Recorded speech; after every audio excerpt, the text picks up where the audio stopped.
Alors, lorsque vous voulez intégrer de la multimodalité ou digitaliser votre offre dans un organisme de formation, la question qui va se poser à vous, c'est de savoir comment vous allez procéder, comment vous allez intégrer en fait cette dimension dans votre offre, et vous allez être obligé de toute façon de revoir votre offre en profondeur et notamment de vous interroger sur quelle est la valeur que vous apportez à vos clients, à vos bénéficiaires de la formation ou aux prescripteurs. Vous ne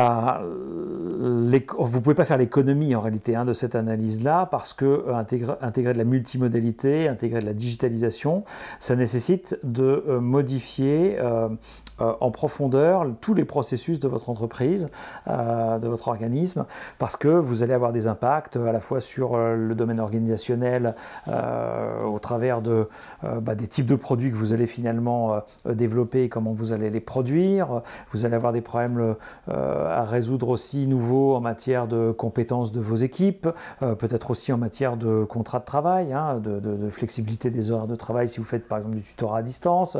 Donc vous allez avoir en fait un ensemble d'éléments à prendre en compte qui doivent s'aligner sur l'offre commerciale, l'offre que vous allez faire, en fait l'offre de produits que vous allez faire.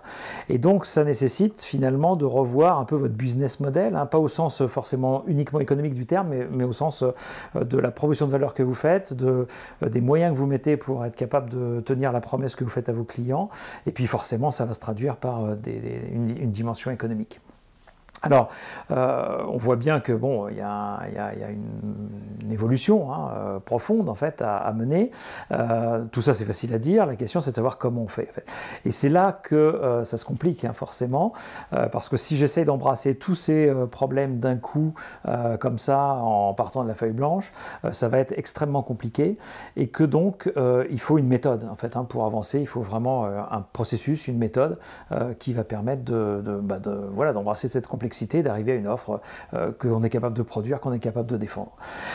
Alors il existe des tas de méthodes, là je vais vous en présenter une que moi j'aime bien, qui s'appelle la méthode du Business Model Canvas, qui n'est pas une méthode qui a été développée pour le monde de la formation en particulier, c'est une méthode qui s'adresse plutôt à des entrepreneurs, on va dire, à des gens qui créent une activité, mais qui s'adresse tout à fait finalement, qui est tout à fait reliée au contexte, qui est de développer une nouvelle offre finalement à l'intérieur de votre organisme de formation.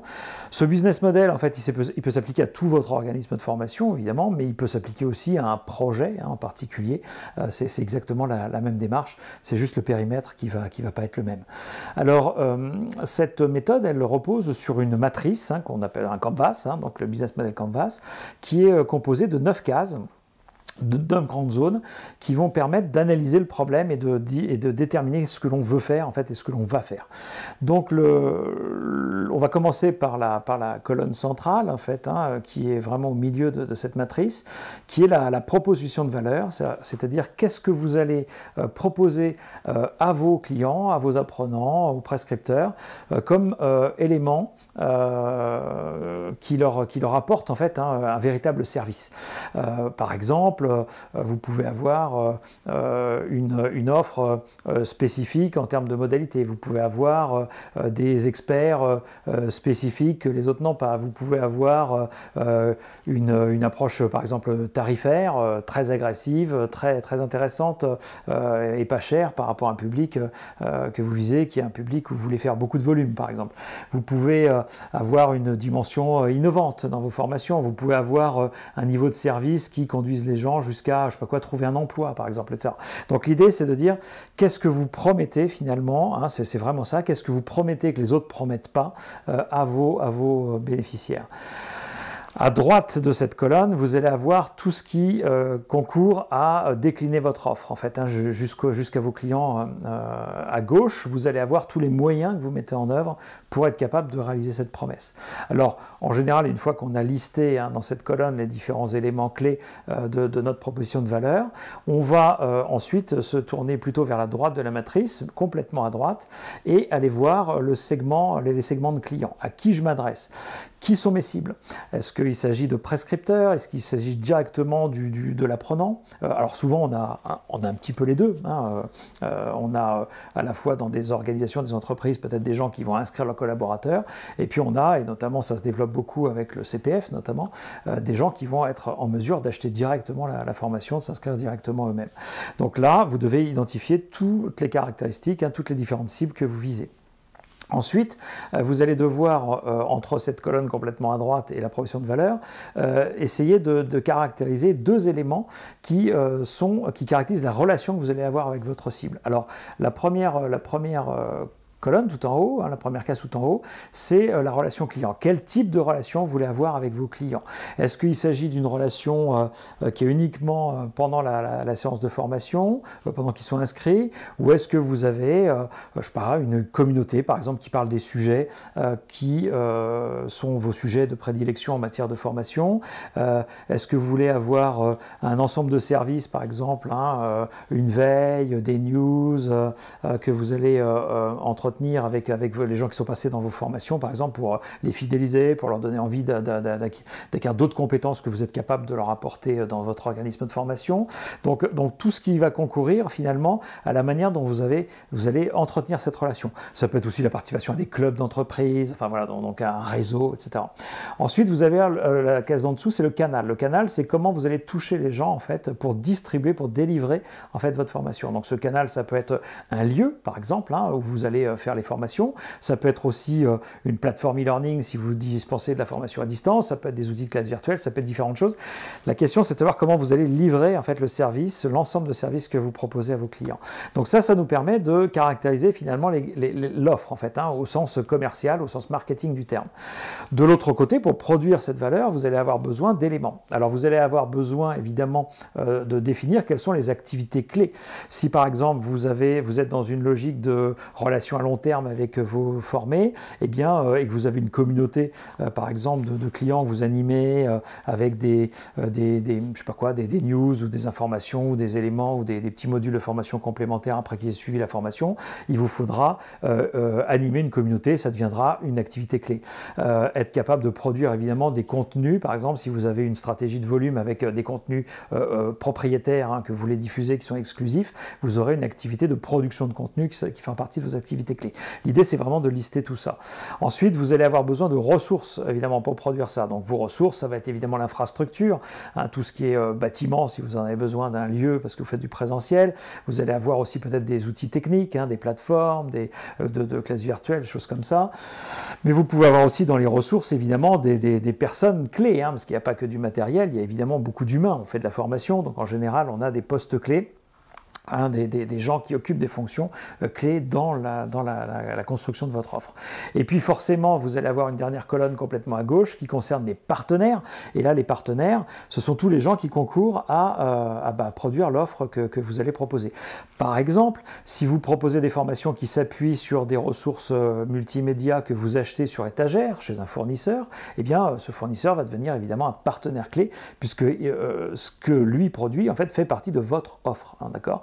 Mais ça peut être aussi des partenaires, par exemple, industriels. Hein, vous faites une formation dans un domaine et vous voulez associer, par exemple, les grands industriels ou les grands opérateurs de votre métier, je sais pas, des équipementiers dans l'automobile ou dans une industrie, eh bien, ça peut devenir aussi des partenaires qui vont, par exemple, concourir au financement ou qui vont promouvoir votre offre. Si vous êtes, je sais pas, une formation et que vous avez un ordre professionnel ou une branche professionnelle qui vous pousse, et ils deviennent évidemment vos partenaires clés. Donc l'idée, c'est de faire la liste de tous les partenaires en fait qui ont vraiment une valeur ajoutée, hein, pas tous les fournisseurs bien entendu. Et puis une fois que vous avez fini ça, finalement vous avez défini à la fois ce qu'est votre proposition de valeur, comment vous accédez aux clients, comment vous produisez, hein, quels éléments sont clés dans la production de votre service. Il vous reste en bas finalement deux cases, une à droite qui sont quels sont les revenus, hein, que vous allez tirer de votre activité. Donc là, ça peut être des abonnements, de la vente de prestations, ça peut être toutes sortes de choses. Et puis de l'autre côté, vous allez avoir les coûts. Alors évidemment, les coûts, c'est tous les éléments que vous allez mettre en œuvre, hein, que vous avez identifiés dans la partie au-dessus. Vous allez les lister ici en disant, voilà, je vais avoir des coûts de personnel correspondant à tous les gens évidemment les tuteurs, etc., que je vais devoir évidemment mobiliser pour rendre le service, mais ça va être aussi des redevances de logiciels, ça va être des loyers de bâtiments, ça va être tout un tas de choses qui aident à concourir aux services que vous fabriquez, que vous distribuez à vos clients. Donc cette matrice, en fait, elle présente un avantage, vous le voyez, d'avoir en fait en un seul tableau finalement une vision assez globale des équilibres en termes d'offres que vous allez imaginer. Il est évident que le travail important, c'est de bien travailler sur la colonne du milieu, en fait, en disant quelle est la valeur réelle que j'apporte. Et ça, il faut vraiment faire un travail de diagnostic très important sur cette colonne-là. C'est sur celle-là qu'on passe le plus de temps, parce que c'est celle-là, vous voyez bien, qui détermine toutes les autres. Les autres, finalement, ne sont plus que des moyens techniques ou des canaux, des choses comme ça, que vous allez trouver en fait. À partir où vous savez ce que vous voulez faire, vous finirez toujours par trouver les canaux qui vont bien ou les ressources qui sont nécessaires. C'est vraiment la partie centrale en fait qui reste la partie importante. C'est important de travailler, d'avoir des outils qui permettent de synthétiser, de se faire une idée en début de projet. Si vous utilisez cette matrice dès le démarrage, ça vous oblige à discuter. Vous pouvez aussi pas la construire tout seul, mais la construire avec vos équipes, avec vos collaborateurs, avec vos partenaires, si vous avez des partenaires, de manière à la challenger, à la discuter. Et puis une fois que vous allez commencer à mettre en œuvre votre service, eh bien, il faudra la réinterroger régulièrement en disant qu'est-ce qui fonctionne pas, comment je peux l'enrichir, comment je peux l'amender. Et c'est quelque chose qui doit être vivant au fur et à mesure de votre projet. C'est quelque chose qu'on doit réinterroger à intervalles extrêmement réguliers si vous voulez rester compétitif, rester dans une offre qui soit vraiment valorisante pour les gens à qui vous adressez. Et donc ils ont envie de venir, d'acheter vos services, d'être capable de développer des compétences à votre contact par rapport à l'offre que vous leur proposez. Donc voilà ce que je voulais vous dire sur cette petite matrice. Vous trouverez bien sûr de la documentation, c'est une matrice qui est largement répandue sur Internet. Vous trouverez des tas de liens qui conduisent vers ces outils-là avec des explications. Vous avez aussi un excellent livre qui s'appelle Business Model Canvas, qui vous explique tout ça par le menu. Un livre très illustré, très pratico-pratique, vous verrez, c'est vraiment intéressant. Voilà ce que je voulais vous dire, je vous remercie pour votre écoute.